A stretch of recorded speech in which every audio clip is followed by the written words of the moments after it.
புஸ்தகம் 2ஆம் அதிகாரம் 2வது வசனத்தை வாசிங்க.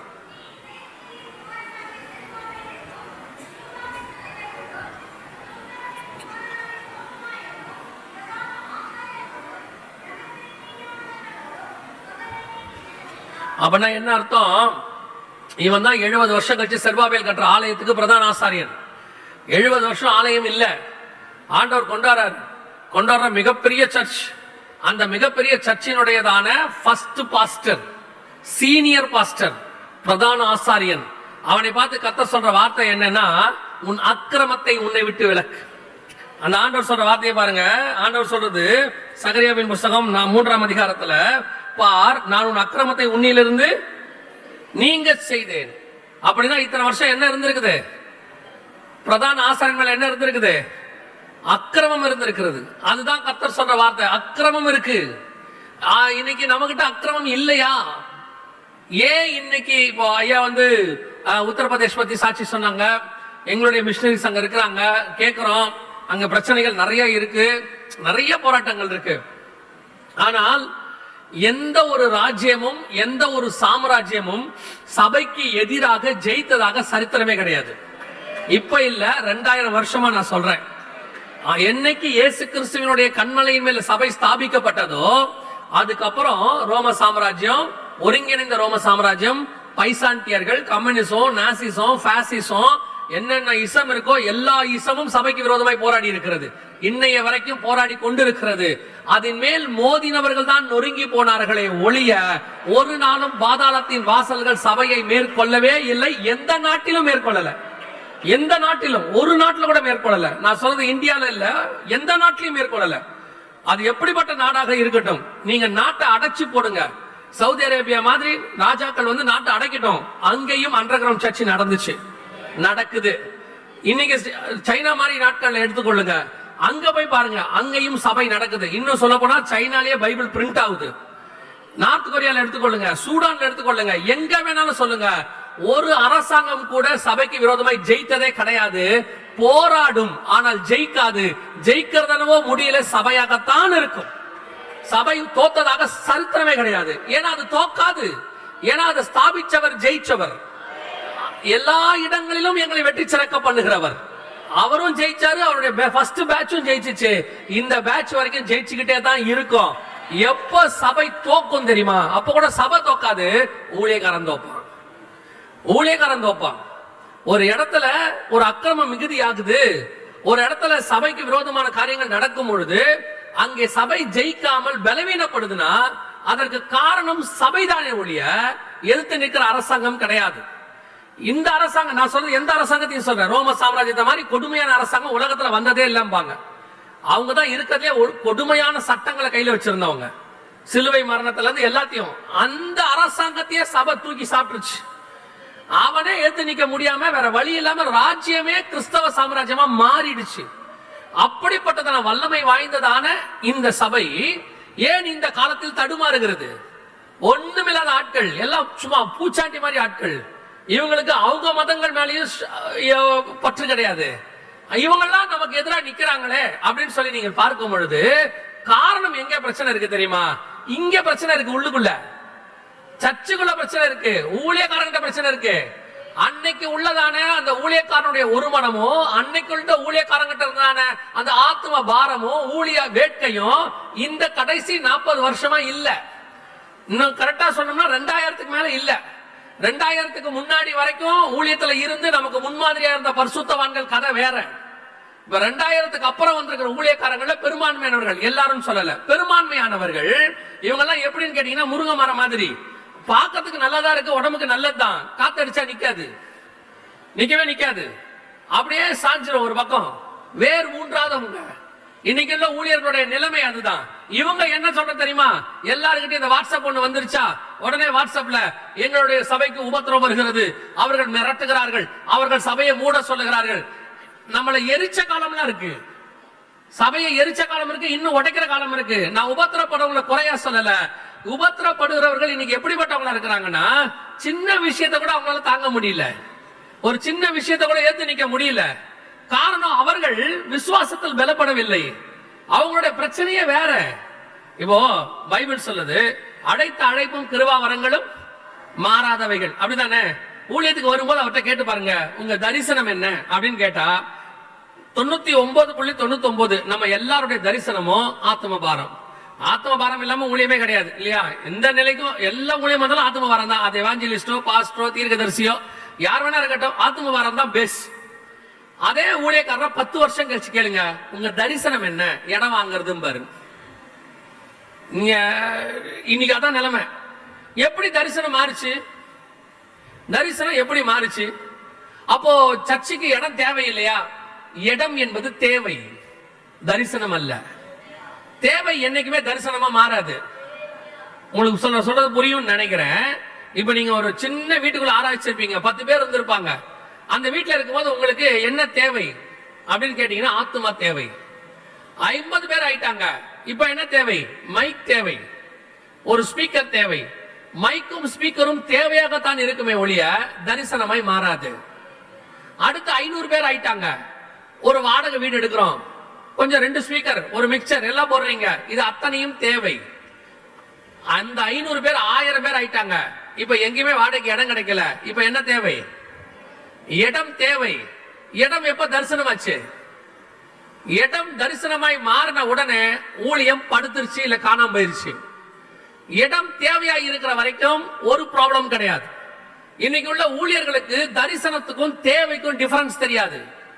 இன்னைக்கு தேவை என்பது, இப்ப நிறைய பேர் என்ன நினைச்சிட்டு இருக்காங்கன்னா, இங்க உட்கார்ந்து இருக்கிற கொஞ்சம் பேருடைய முகத்துல நான் பாக்குறதுனால சொல்றேன், ஒரு அசால்ட்னஸ். இவர் ஒரு எவாஞ்சலிஸ்ட், இவர் என்ன பாஸ்டர் பத்தி பேசுறாரு அப்படின்னு. இப்ப பவுல் என்ன நினைக்கிறீங்க? நான் பவுல் இல்ல, பவுல் என்ன நினைக்கிறீங்க? பவுல் யாரு? சுவிசேஷகர். அவர் அப்புறம் எப்படி சபைக்கு திட்டம் பண்ணினார் இல்லையா? அதனால யார் எந்த கழுத பேசுறதுங்கிறது முக்கியம் இல்ல, பிழையாம் கேட்கணும், அவ்வளவுதான் விஷயமே. இங்க பிழையாம் ஐயா கழுது தானே பேசுதுன்னா பிழையாம் செத்து போயிடுவான். எந்த நேரத்துல எந்த கழுதைய பேச சொல்வாருன்னு தெரியாது, அது இந்த கழுதையா கூட இருக்கும். ஆனா நீங்க கழுத நினைச்சீங்கன்னா நீங்க பிழையாமாயிருவீங்க. இன்னைக்கு நிறைய இப்ப ஒரு சிலரோட முகத்துல இப்ப பார்த்தேன் நானு, போங்க எனக்கு என்ன, கழுதைய அசட்டை பண்ணிட்டு போங்க, எங்கேயாவது மோசை போட்டு குத்தி போறோம், சாவுங்க, நமக்கு என்ன. சொல்ல வேண்டிய சத்தியத்தை சொல்றது. யாருக்கு எந்த மைக்ல பேசினா என்ன, சவுண்ட் கேக்குதா உங்களுக்கு? அவ்வளவுதானே. அவரு அகுச்சா பைக்ல பேசுறாரா, ஷூர் பைக்ல பேசுறாரா, அவர் எந்த மைக்ல பேசினா உங்களுக்கு என்ன? சவுண்ட் கிளியரா இருக்கா? கேட்கிற சவுண்ட மட்டும் கேட்டு போங்க, மைக்கை பத்தி உங்களுக்கு என்ன கவலை?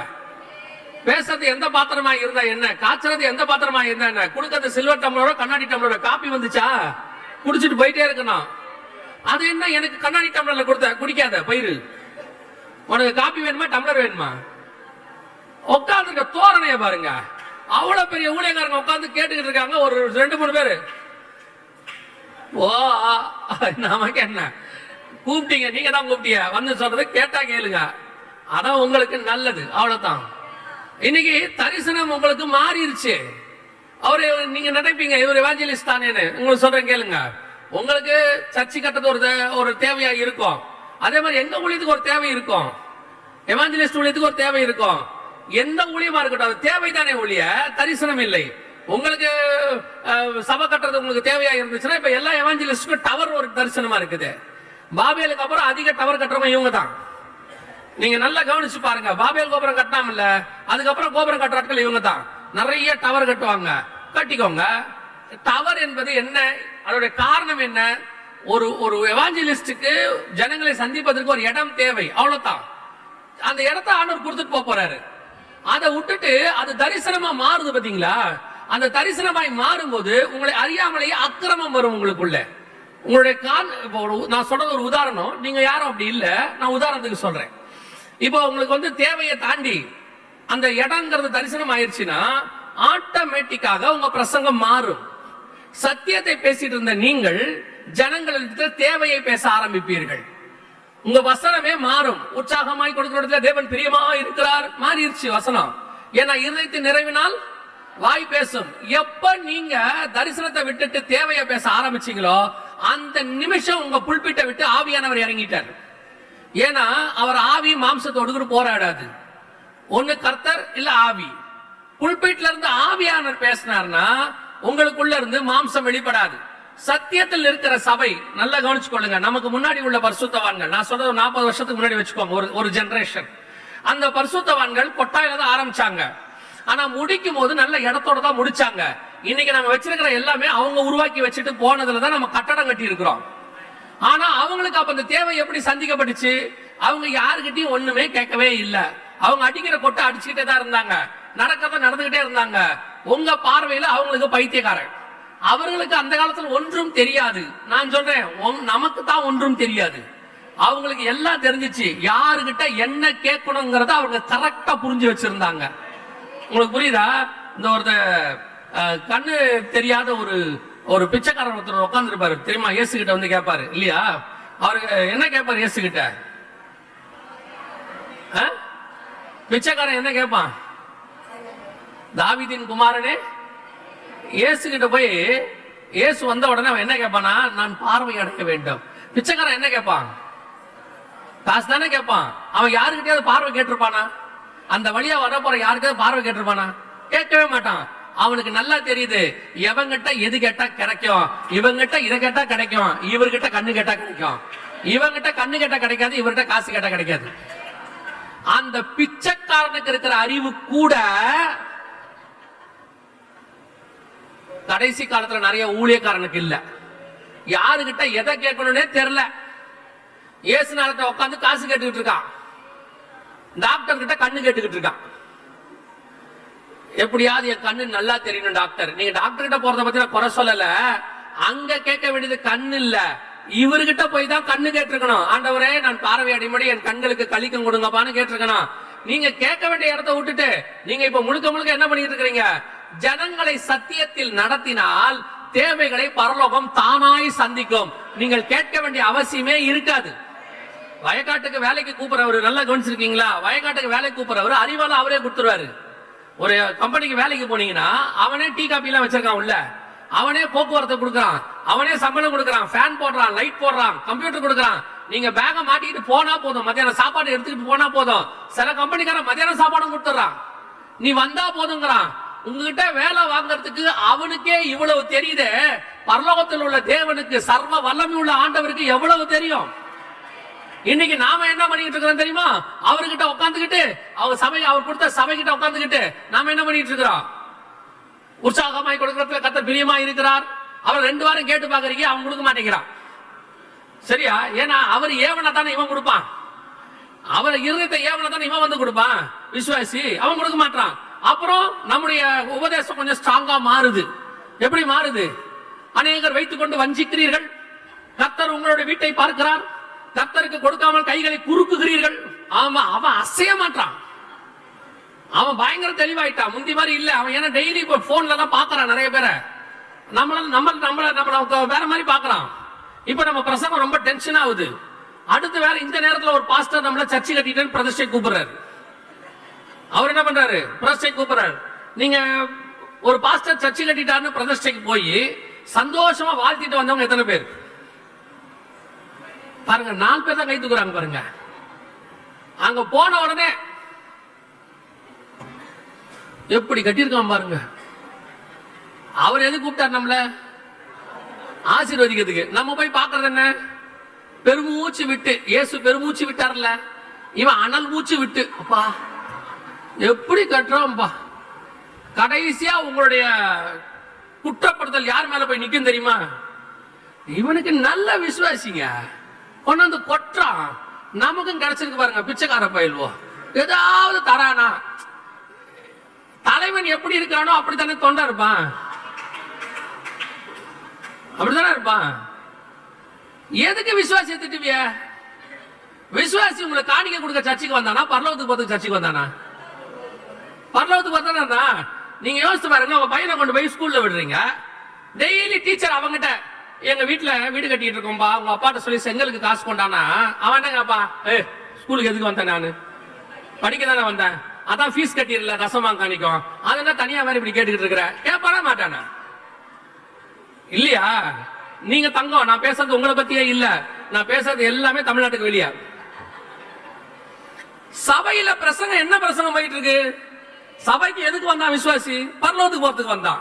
உலகத்தில் இருக்கிற அவனை பரிசுத்தமா மாத்தி பரலோகத்துல கொண்டு போய் ஒப்படைக்கிற பொறுப்பை கர்த்தர் நம்ம கிட்ட கொடுத்தாரு. அதான் பிரதான ஆசாரியனுடைய வேலை, ஒரு சபையினுடைய தலைமை போதகருடைய வேலை, ஒரு எவாஞ்சலிஸ்டோட வேலை. எவாஞ்சலிஸ்ட் என்ன பண்ணணும்? வெளியே இருக்கிறவனை கொண்டு வந்து உள்ள தள்ளணும். ஆமா தானே?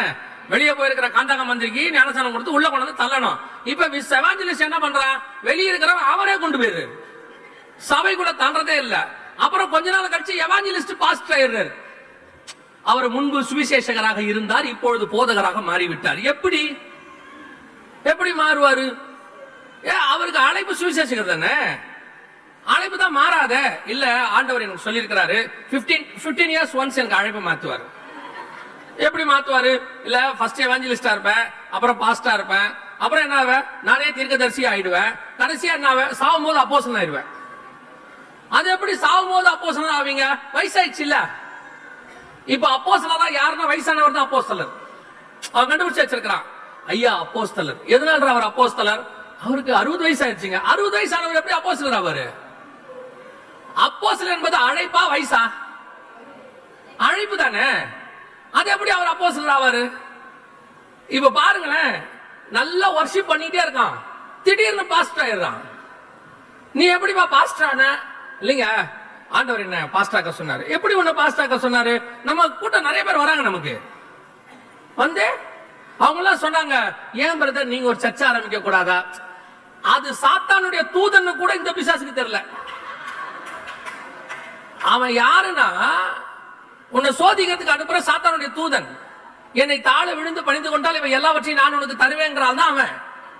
அவங்க எல்லாம் சொன்னாங்க, நீங்க பாஸ்டர்னா என்ன, இந்த மாதிரி சத்தியத்தை எங்க பாஸ்டர் கூட தான் பேசல அப்படின்னு சொன்ன உடனே இவர் பாஸ்டர் ஆயிட்டாரு. நீ எப்படிப்பா பாஸ்டர் ஆன, உனக்கு என்ன தகுதி இருக்கு அப்படின்னு கேட்டோம்னா, அடுத்து சொல்றான், அந்த காலேஜ்ல எனக்கு ரெவரண்ட் பட்டம் கொடுத்திருக்காங்க. எவன் கொடுத்தான்? இயேசுநாதர் கொடுக்கல. நீங்க எந்த காலேஜ்ல வாங்குனீங்க? நான் போகவே வேண்டியதில்லை. இப்பெல்லாம் ரெவரண்ட் வீட்டுக்கே வந்துருது. 2000 ரூபாய் கொடுத்தீங்கன்னா 5000 ரூபாய் கொடுத்தீங்கன்னா ரெவரண்ட் வீட்டுக்கே வந்துருது. நீங்க கிளாஸே அட்டெண்ட் பண்ண வேண்டாம். அப்படியா? ஆமா, ஒண்ணு வாங்கினா ஒண்ணு ஃப்ரீ. மனைவிக்கு வாங்கிக்கிறேன் சேர்த்து. ஆடி மாசம் ஆஃபர் இருக்குல்ல, இப்ப ஆஃபர்ல ரெவரண்ட் வருது. 5000 ரூபாய் கொடுத்தா ரெவரண்ட், 10000 ரூபாய் கொடுத்தா டாக்டர், 50000 ரூபாய் இருந்தா பிஷப். எப்படி சார் நீங்க பிஷப் 50000? இப்ப நீங்க யோசிச்சு பாருங்க, சிஎஸ்சி காரங்களும் ஆர்சி காரங்களும் பெந்தகோஸ்தே காரனை பார்த்து சிரிக்கிற இடத்துல இருக்கு. ஒரு சிஎஸ்சில பிஷப் ஆகணும்னா 14 வருஷத்துக்கு குறைஞ்சபட்சம் படிக்கணும். ஒரு ஆர்சில பிஷப் ஆகணும்னு சொன்னா 16 வருஷம் படிச்சது மட்டும் இல்லாம சில வருஷங்கள் அவங்க வந்து ஃபாதரா இருக்கணும். அவங்க தான் பிஷப் ஆக முடியும். நம்மால எப்படி பிஷப் ஆகுறோம்? 50000 ரூபாய் இருந்துச்சுன்னா பிஷப் ஆயிடுறோம். பேசும்போது நீங்க எல்லாம் கவனிச்சு பாருங்க, நான் சொல்றது உங்களை இல்ல, இப்பவும் சொல்றேன். நான் பேசுறது எல்லாம் அந்தமான் நிக்கோபார் ஐலாண்ட்ல இருக்கிறவங்களை பத்தி, உங்களை பத்தி நான் பேசவே இல்லை. இப்ப நல்லா கவனிச்சு பாருங்க, இவருக்கு அந்த பிஷப்பையான்னு கூப்பிடுறதுல ஒரு சந்தோஷம் இருக்குது. பிஷப்பையா பிஷப்பையா அதை கூட ஒழுங்கா போட மாட்டான். பிஷப் ஐயான்னு கூட சொல்றது இல்ல, பிஷப்பையா பிஷப்பையா. என்னடா கூப்பிடுறீங்க? இந்த சினிமா நடிகனுக்கு வரா மாதிரி முன்னாடி பின்னாடி பாடிகார்டோட வர்றாரு அவரு. அப்படி ஒரு கொம்பை பிடிச்சிக்கிட்டு தலையில ஒரு தொப்பியை வச்சுக்கிட்டு அப்படியே வர்றாரு. நீங்க நிஜமான பிஷப்புக்கு நான் குறை சொல்லவில்லை, தப்பா எடுத்துக்காதீங்க யாருமே. நீங்க நல்லா படிச்சு அழைப்பு பெற்று பிஷப் ஆயிருந்தீங்கன்னா கர்த்தருக்கு ஸ்தோத்திரம், உங்களை கர்த்தர் கனப்படுத்துவார். சும்மா அந்த காசு கொடுத்து வாங்கிட்டு பேசும்போதே பாருங்களேன், திருவத்தியூர் பிஷப்பும் மீஞ்சூர் பிஷப்பும் தண்டார்பட்ட டீ கடையில சந்திச்சாங்க. நல்லா இருக்கா? நல்லா இருக்காரு கேட்கறதுக்கு. அவர் யாரு? திருச்சூர். அவர் வந்து தண்டார்பட்ட பிஷப், இவரு மீஞ்சூர்ல பிஷப்பா இருக்கிறாரு. எங்க வந்தாங்க? 2 பேரும் டீ கடையில மீட் பண்ணி பேசிட்டு இருக்காங்க. அந்த நேரத்துல பார்த்தா அண்ணா நகர் பிஷப் வந்துட்டார் நடுவுல. சிஎஸ்ஐ காரன் இப்ப பிஷப் வேணாங்கிறான். எனக்கு விட்டுருங்கப்பா, இந்த இவங்க பிஷப் ஆன பிறகு நான் பிஷப் ஆகலைங்கிறான். இது என்னது? உங்கள் தரிசனம் எங்கே? கர்த்தர் அழைத்த அழைப்பு எங்க? தன்னுடைய அழைப்புல முடிவு பரியந்தம் நிலை நிற்கிறவனே ரட்சிக்கப்படுவான். நல்ல போராட்டத்தை போராடினேன், ஓட்டத்தை முடித்தேன். இன்னைக்கு நிறைய பேருடைய பிரச்சனை இங்கதான் இருக்கு. நீங்க விசுவாசிய குறை சொல்லிட்டு இருக்கிறீங்க, இல்லனா தூக்கி அரசாங்கத்து மேல குறைய போடுவீங்க, இல்ல அரசியல்வாதிகள் மேல குறைய போடுவீங்க, இல்ல இருக்கவே இருக்கா பிசாசு அவன் மேல குறைய போடுங்க. அவன் தான் எல்லாத்துக்கும் காரணம். இவரு 3 பேரை பைக்ல கூட்டிட்டு போறாரு. முதல்ல 3 பேரை போக கூடாது. 3 பேர் பைக்ல போறாங்க ஊழியக்காரங்க. அந்த கார்னர்ல யாரோ பூசணிக்காய் உடைச்சிருக்காங்க. இவர் பார்க்காம மேல ஏத்திச்சாரு. 3 பேரும் கீழே விழுந்துட்டாங்க. இவர் எழுந்துச்சு சாட்சி சொல்றாரு, ஊழியத்துக்கு போகிற வழியில எங்கள் 3 பேரையும் பிசாசு கீழே தள்ளினது. முதல்ல நீங்க 3 பேர் போனீங்க, ரோட்ல இருக்கிற பூசணிக்காய் மேல ஏன் ஏத்துனீங்க? பார்க்காம போயிட்டு முதல்ல 3 பேரா போன தப்பு, ரோட்ல இருக்கிற பூசணிக்காய் மேல ஏத்தன தப்பு, அதை விட பெரிய தப்பு பிசாசு மேல பழி போட்டது. அவன் போய் ஆண்டவர்கிட்ட சொல்றான், ஆண்டவரே நான் செய்யாத தப்பெல்லாம் இவங்க சொல்றாங்க, நானே ஏற்கனவே நிறைய சுமந்துட்டு தான் நிக்கிறேன், என்ன இரவும் பகலும் அவன் என்ன குற்றப்படுத்திட்டு இருக்கிறான், இந்த ஜெனரேஷன் என்ன மோசமா சொல்லுது ஆண்டவரே, இவனுங்கிட்ட நான் போனை கொடுக்கவே இல்லை, இவனுங்களாதான் போனை கையில வச்சுக்கிட்டு நைட்டு 1:30 மணி வரைக்கும் தேடிட்டு மறுநாள் காலையில ஊழியக்காரர் சொல்றாரு, நான் எவ்வளவோ பிசாசை நான் போனை ஜெயிக்க பார்க்கிறேன், பிசாசு என்னை விட மாட்டேன் என்கிறது. ஏன்னா அவனா கொண்டு போனை கையில பிடிச்சு பாருன்னா. இன்னைக்கு ஊழியக்காரனால தரிசனத்துக்குள்ள ஓட முடியல, அவனால ஒரு தரிசனத்துல நிக்க முடியல. தூக்கி பழிய தூக்கி பிசாசு மேல போடுறீங்க, இல்ல அரசாங்கத்து மேல போடுறீங்க, யார் விசுவாசி மேல போயிடுறீங்க. ஆனா ஆண்டவர் கேட்கிறாரு, உன் அக்கிரமத்தின் வஸ்திரம் உன் மேல இருக்கு, முதல்ல ஒன்ன கரெக்ட் பண்ணு, சரி பண்ணு. இன்னைக்கு நம்மளை சரி பண்ணாமல் இந்த தேசத்தில் ஒரு மண்ணாங்கட்டி எழுப்புதலும் வராது. சொல்றேன், எழுப்புதல் எழுப்புதல் எழுப்புதல்ங்கிறீங்களா, எப்படி எழுப்புதல் வரும்? எழுப்புதல் பாட்டு பாடினா எழுப்புதல் வந்துருமா? எழுப்புதல் கூட்டத்துக்கு போனா வந்துருமா? எழுப்புதல் கூட்டத்துக்கு நீங்க எப்படி போறீங்க? எழுப்புதல் கூட்டத்துக்கு எப்படி போறீங்க? போய் கூட்டம் உட்கார்ந்து இருக்காங்க, கூட்டம் ஆரம்பிக்கிறதுக்கு ஒரு 10 நிமிஷம் ஆகுது, 3 பேர் பேசிட்டு இருக்காங்க, இன்னொரு பாஸ்டர் தூரத்துல வராரு, வர பாஸ்டர் பார்த்து இந்த பாஸ்டர் சொல்றாரு, வராம பார்த்துருடேன், என் சர்ச்சில் 4 ஆத்மா திருடிட்டு போயிட்டான், இவனெல்லாம் கத்தர் விட்டு வச்சிருக்காரு, சோத்திரம் சோத்திரம். அவர் கிட்ட வந்துட்டாரு, சோத்திரையா நல்லா இருக்கீங்களா? இந்த 2 பேரும் எப்படி தூரத்துல வரும்போது திருடன், கிட்ட வந்தோடனே சோத்திரையா, இவங்க 2 பேரும் சேர்ந்து இந்தியா எழுப்புதலை கொண்டாடுவாங்க. யோசிச்சு பாருங்க, அந்த எழுப்புதல் கூட்டம் எப்படி நடக்கும்? அவங்க அத்தனை பேரும் ஒருமனப்பட்டு கூடினவர்களாகி அவங்க எல்லாம் 40 நாள் காத்திருந்து 50வது நாள் பெந்தெகோஸ்தே எனும் நாள் வந்தபோது பரிசுத்த ஆவியானவர் இறங்கினார், ரிவைவல் வந்துச்சு. சொல்லும்போது மட்டும் அப்போஸ்தலர் காலத்தினுடைய எழுப்புதல் வர வேண்டுமே, அதுக்கு நீ அப்போஸ்தலனாக இருக்க வேண்டுமே. நாம அப்போஸ்தலன்லாம் கிடையாது, அனனியா சப்பீராவை விட மோசமான ஆளு. அப்புறம் எப்படி எழுப்புதல் வரும்? God need a person. கர்த்தருக்கு ஒரு மனுஷன் தேவை. தன்னை தானே நிதானித்து அறிந்து கர்த்தருக்காக சுத்தமான வஸ்திரத்தோடு எழும்பி நிற்கக்கூடிய ஒரு ஊழியக்காரனை கர்த்தர் தேடுகிறார். அவன் ஒரு கிதியோனாக இருந்தாலும் சரி, அது ஒரு யோசுவாவாக இருந்தாலும் சரி, அது ஒத்த ஸ்தேவனாக மரிக்கிறவனாக இருந்தாலும் சரி, கர்த்தர் ரிவைவலை கொண்டு வருவதற்கு வல்லமை உள்ளவராக இருக்கிறார். 120 பேர் கொண்டாந்த ரிவைவல 120 சபை இருக்கிற ஒரு பட்டணத்தால கொண்டாட முடியல. வெறும் 120 பேர் கொண்டாந்தத ஒரு 120 பேர் 120 சபை இருக்குது பட்டணத்துல, ஏன் முடியல? யோசிச்சு பாருங்க.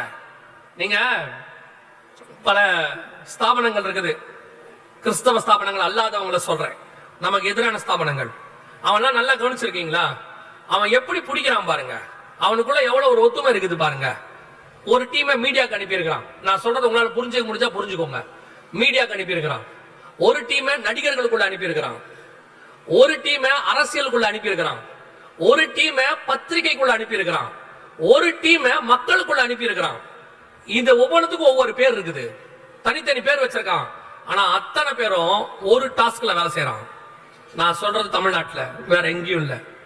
ஒரு டாஸ்க்ல வேலை செய்யறான். அவனுடைய ஒரே நோக்கம் என்ன தெரியுமா? இந்த மாநிலத்தை அவர்கள் மாநிலமாய் மாற்றுவது. நான் யார் என்னன்னு அவங்க சொல்லல, புரிஞ்சா புரிஞ்சுக்கோங்க. மீடியால இருக்கான், டிவில இருக்கான், இன்டர்நெட்ல விங்க வச்சிருக்கான், இன்டர்நெட் விங்க ஐடி விங்க வச்சிருக்கான், அரசியல்ல வச்சிருக்கான். இவ்வளவு பேரு சேர்ந்து ஒருத்தருக்கு வேலை செய்யறான். எதுக்கு வேலை செய்யறான்? ஒரு கொள்கையை கொண்டாந்து இந்த நாட்டுல ஸ்தாபிக்கிறதுக்கு. அது ஒரு பொய்யான கொள்கை, மாயான கொள்கை, மக்களுக்கு அநீதி பிறப்பிக்கிற கொள்கை. அவனே இவ்வளவு ஒத்துமையா இவ்வளவு பர்ஃபெக்டா வேலை செய்யறானே, மக்களை நரகத்துக்குள்ள இருந்து பரலோகத்துக்கு மீட்டு கொண்டு போய் சேர்க்கக்கூடிய பிரதானமான கொள்கை உடைய நீங்களும் நானும் என்ன ஒரு மனமா வேலை செஞ்சுட்டு இருக்கிறோம். இங்க என்ன வேலை செய்யறோம்? ஒரு சபைக்கு இன்னொரு சபைக்கு ஒத்துமை கிடையாது, ஒரு ஸ்தாபனத்துக்கு இன்னொரு ஸ்தாபனத்துக்கு ஒத்துமை கிடையாது, ஒரு ஊழியக்காரனுக்கு இன்னொரு ஊழியக்காரனுக்கு ஒத்துமை கிடையாது. எப்படி ரிவைவல் வரும்? நம்ம அக்கிரமம் நமக்கே தெரியாது. இங்க இதான் பிரச்சனையே.